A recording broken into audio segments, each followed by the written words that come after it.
Hello GS academy के YouTube channel पर आपका स्वागत है। मैं हूं पवन। आज का हमारा करंट जीके का पहला क्वेश्चन है, वो है अंतरराष्ट्रीय चालक शिक्षा कंपनी ने के शोध के अनुसार सबसे खतरनाक सड़कें किस देश की है? तो किस देश की है? दक्षिण अफ्रीका की सड़कें सबसे खतरनाक है। तो सबसे खतरनाक सड़कें किस देश की है? दक्षिण अफ्रीका की। और दूसरा स्थान किसका है? थाईलैंड का। किसका है? थाईलैंड का। और तीसरा स्थान है अमेरिका का। और चौथा स्थान भारत का है। ठीक है। सबसे खराब सड़कों में प्रथम स्थान पे दक्षिण अफ्रीका, दूसरा थाईलैंड, तीसरा अमेरिका और चौथा भारत। और सबसे सुरक्षित सड़कें किस देश की है? वो है नॉर्वे की। किस देश की? नॉर्वे की सड़कें हैं वो सबसे ज्यादा सुरक्षित है। नेक्स्ट है, आर्किटेक्चर के लिए 2021 का प्रिंट जकर पुरस्कार। तो प्रिंट जकर पुरस्कार है वो देखो आर्किटेक्ट के मामले में सर्वश्रेष्ठ पुरस्कार है। तो वो किन्हें मिला है 2021 का? वो मिला है देखो प्रसिद्ध आर्किटेक्ट है फ्रांस के। पहला तो है एनी लेकोटन और दूसरा है जीन फिलिप वासन। ये दोनों ही फ्रांस के। उनको प्रिंट जकर पुरस्कार 2021 से सम्मानित किया गया है। नेक्स्ट है, विश्व का सबसे बड़ा क्रिकेट संग्रहालय कहाँ है? विश्व का सबसे बड़ा क्रिकेट संग्रहालय वो है पुणे में। उसका क्या नाम है? वो है ब्लेड ऑफ ग्लोरी। क्या नाम है? ब्लेड ऑफ ग्लोरी है। वो पुणे में स्थित है और विश्व का सबसे बड़ा क्रिकेट संग्रहालय का दर्जा दिया गया हाल ही में। अगला, इच्छा मूर्ति को वेद करने वाला यूरोप का चौथा देश कौन सा है? स्पेन। स्पेन है वो यूरोप का ऐसा चौथा देश है जो इच्छा मूर्ति को वेद घोषित कर दिया है। जैसे गंभीर मामलों में, गंभीर बीमारी हो, कुछ ऐसा हो, तो इस मामले में स्पेन ने इच्छा मृत्यु को वेद कर दिया है। तो प्रथम इसमें पहले तीन देश कौन से हैं? नीदरलैंड है, बेल्जियम है और लक्समबर्ग है। ये तीन ऐसे देश हैं जो पहले ही इच्छा मृत्यु को वेद कर चुके हैं। नेक्स्ट है, हाल ही में वनवासी समागम का आयोजन किस राज्य में किया गया? हाल ही में वनवासी समागम का आयोजन किस राज्य में किया गया? वो किया गया उत्तर प्रदेश में। कहा किया गया? उत्तर प्रदेश में किया गया। तो उसका उद्घाटन है हमारे राष्ट्रपति ने किया, रामनाथ कोविंद ने इसका उद्घाटन किया। ठीक है। तो आप मुझे बताइए कि उत्तर प्रदेश का मुख्यमंत्री कौन है? कौन है? योगी आदित्यनाथ। कौन है? योगी आदित्यनाथ है, वो है उत्तर प्रदेश के मुख्यमंत्री। और राज्यपाल कौन है? आनंदीबेन पटेल। कौन है? आनंदीबेन पटेल है, वो उत्तर प्रदेश की राज्यपाल है। नेक्स्ट है, वो है, संसदीय समिति ने सरकार से पॉक्सो एक्ट के तहत किशोर की उम्र 18 से घटाकर कितने वर्ष करने की सिफारिश की है? तो संसदीय समिति ने जो पॉक्सो एक्ट के तहत पहले उम्र 18 वर्ष थी, अब कितनी कर दी गई है? उनकी सिफारिश की गई है कि 16 वर्ष की जाए।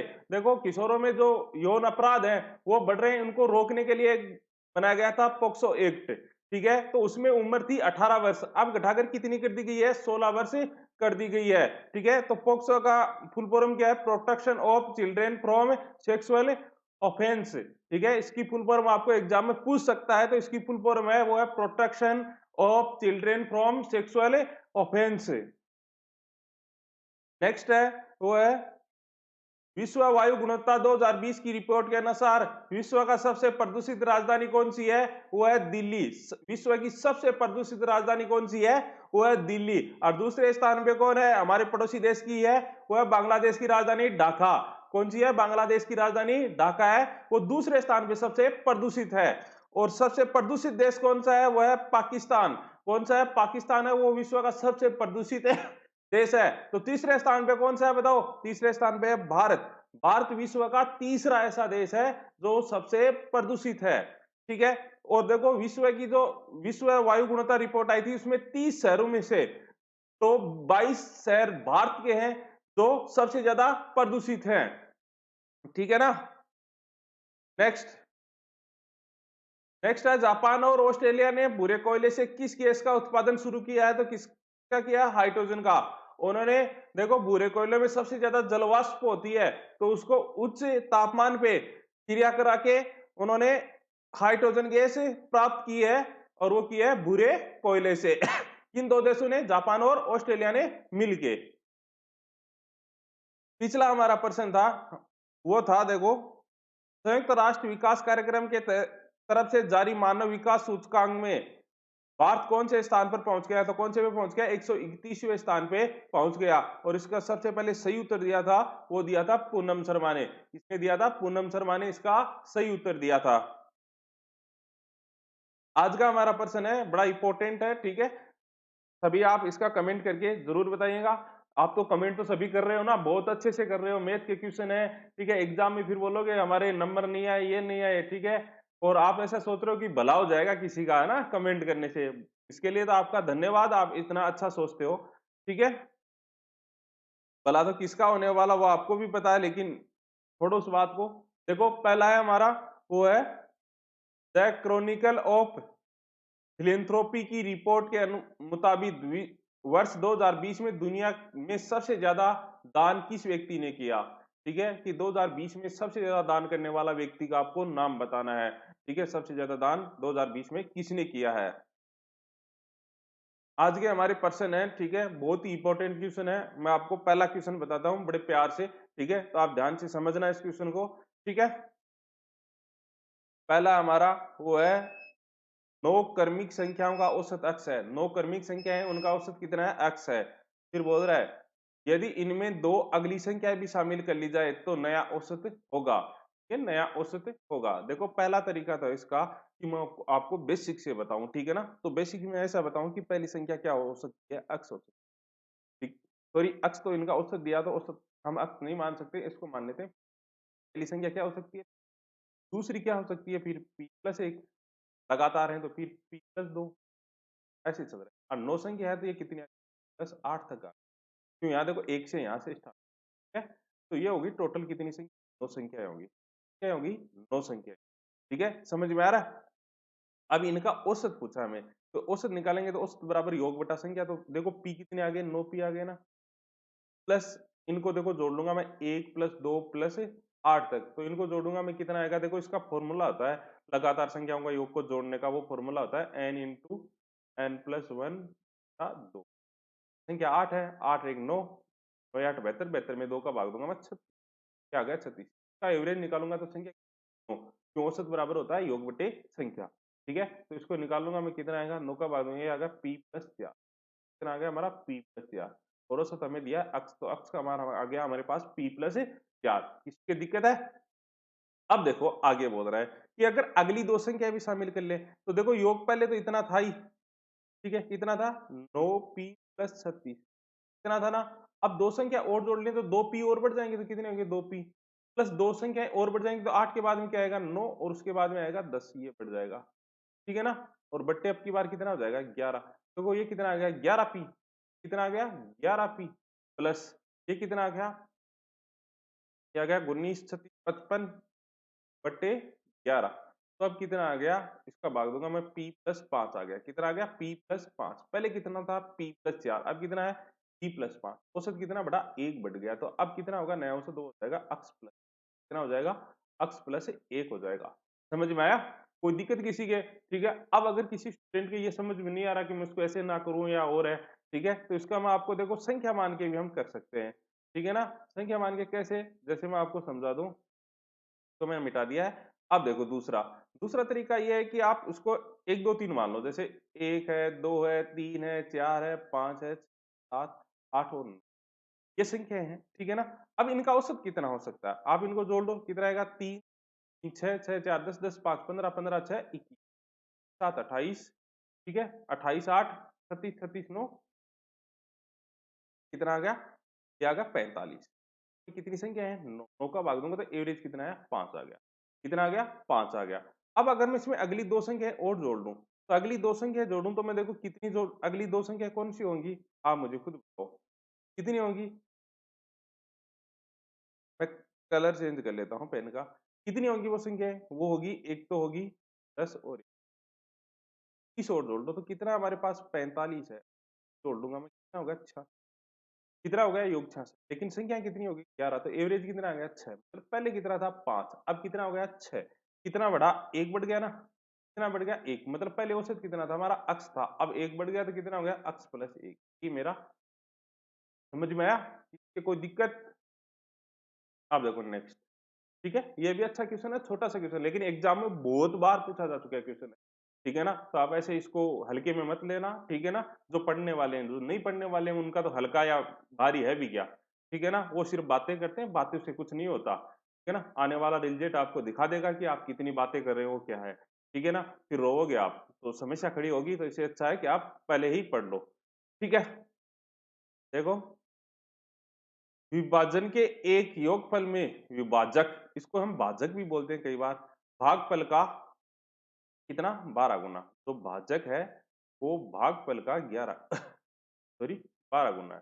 भागफल हमें नहीं दिया है लेकिन भाजक है उसका वो 12 गुना है। और शेषफल का, तो भाजक है वो शेषफल का कितना है, शेषफल का है वो 5 गुना है। शेषफल भी हमें नहीं दिया है, एक बार का कितना गुना है, 5 गुना। ठीक है, किसी की दिक्कत है यहाँ तक? फिर बोल रहा है यदि शेषफल, शेषफल कितना दिया है, शेषफल दिया 36, तो शेषफल हमें दिया है 36, ठीक है, तो भाज्य होगा, ठीक है, भाज्य बिल्कुल बताएंगे हम। देखो शेषफल 36 है तो उसका 5 गुना भाजक है, तो 36 5 कितना हो गया, 180 हो गया। कितना हो गया, 180 हो गया। समझ में आया कि दिक्कत है क्या? 36 को मैं 5 से गुणा करूंगा तो 180 हो गया तो मतलब भाजक कितना हो गया, 180 हो गया, ठीक है। अब हमें ये बोल रहा है कि जो भाजक है वो भागफल का 12 गुना है, तो किसको 12 से गुणा करूं कि मैं 180 आ जाए, तो 15 को, 15 को अगर मैं 12 से गुणा करूंगा तो कितना आ जाएगा हमारा, 180 हो जाएगा। कितना आ जाएगा, 180, ठीक है ना? समझ में आ रहा है कितना आ जाएगा? देखो आप 15 है और ये 12 है, इसको गुणा करोगे तो कितना आ जाएगा, 180 आ जाएगा, ठीक है। तो इसका मतलब भाजक कितना हमारा, वो 100 है। अब हमें पूछा है भाज्य, मैं आपको एक बात बताऊं, देखो ये होता है हमारा भाज्य, ये होता है भाजक, ये होता है भागफल और ये होता है शेष। तो भाजक बराबर होता है, सॉरी भाज्य बराबर होता है भाजक गुणा भागफल प्लस शेषफल।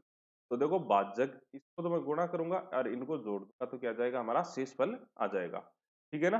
समझ में आ रहा है? तो देखो मैं इसको कैसे करता हूँ, हमारे पास कितना है, देखो ये है 180, 180 को मैं से गुणा करूंगा, 15 से गुणा करूंगा और ठीक है, 180 को 15 से गुणा किया तो 9 3 27 यानी 2700 प्लस आ गया ये 2700, क्या हो गया हमारा, वो हो गया भाज्य। कितना आ गया, 2736 हमारा भाज्य आ गया। समझ में आ रहा है? अरे किसी की दिक्कत है क्या? ठीक है, नेक्स्ट है, देखो छोटा सा क्वेश्चन है, बड़ा इंपॉर्टेंट है, ठीक है ना? देखिए ये बोल रहा है दो संख्याओं का योग, दो संख्याओं का योग कितना है, 500 है, 500। उनमें बड़ी संख्या को 4% कम कर दिया था, तो ऐसा मानो कि बड़ी संख्या x है उसको 4% कम किया तो कितना, और छोटी संख्या को क्या मान लो y है, तो 12% बढ़ा दिया जाए, तो 12% बढ़ा दिया जाए तो 112/100, तो प्राप्त संख्याएं समान होंगी, फिर क्या होंगी, समान होंगी। काट तो फिर 100 क्या, मैं 16 से काटूं तो 98 16 से, ठीक है, ये आ गया, तो ये आ गया 6x बराबर कितना आ गया, 6x बराबर 7। तो अक्स अक्स अनुपात y कितना आएगा, उल्टा होता है, आएगा तो कितना आएगा हमारा, 7 और, मतलब पहले वाली बड़ी संख्या अगर 7 है तो दूसरी वाली छोटी है 6 है, इन दोनों का योग कितना होगा, योग हो गया हमारा 13, 13 नहीं कितना है, 13 यूनिट के बराबर 520। देखो ऊपर देखो यहाँ दिया 500, 13 यूनिट के बराबर 520 बराबर 40 में बोला कि छोटी, क्या बताओ छोटी, 40 से 40 कितने उत्तर आ गए हमारे पास, 240 उत्तर। समझ में आया? इसकी दिक्कत? नेक्स्ट है, वो बोल रहा है अभिषेक अपनी आय का 75% खर्च करता है। अभिषेक है वो अपनी आय का 75%, तो 75% का मतलब होता है 3/6। अगर उसकी आय अभिषेक 4 है तो खर्च कितना कर रहा है वो, बचत कितनी हो जाएगी, 1, बचत कितनी हो जाएगी, 1। क्या समझ में आ रहा है? ये दिक्कत है क्या? अब देखो आगे बोल रहा है, मैं पेन का कलर चेंज, अब देखो ये बोल रहा है उसकी आय में 20% की वृद्धि, आय है उसमें 20% बढ़ा दिया, तो देखो आय कितनी थी, 4, एक में 20% बढ़ा तो 4 में कितना बढ़ेगा, 4 गुना 20 यानी 80% बढ़ गया, कितना बढ़ गया, 80%। ठीक है, समझ में आया? फिर बोल रहा है उसके खर्चे में यानी व्यय में 10% की वृद्धि, तो देखो व्यय पहले कितना था, 3 था, अब देखो एक में 10 की वृद्धि हुई तो 3 में कितने की होगी, 30 की, तो इसका मतलब खर्चा 30 बढ़ गया, मतलब खर्चा 30 ज्यादा लग रहा है और 80 आय बढ़ी है। तो एक्चुअल में आप बताओ कि बचेंगे कितने? 80 तो बढ़े और 30 खर्चा हो गया, तो इसका मतलब बचे कितने? 50। कितने बचे? 50, एक पर बचे, तो यही उत्तर है। मतलब आय में कितनी वृद्धि होगी? 50% की वृद्धि होगी। समझ में आया?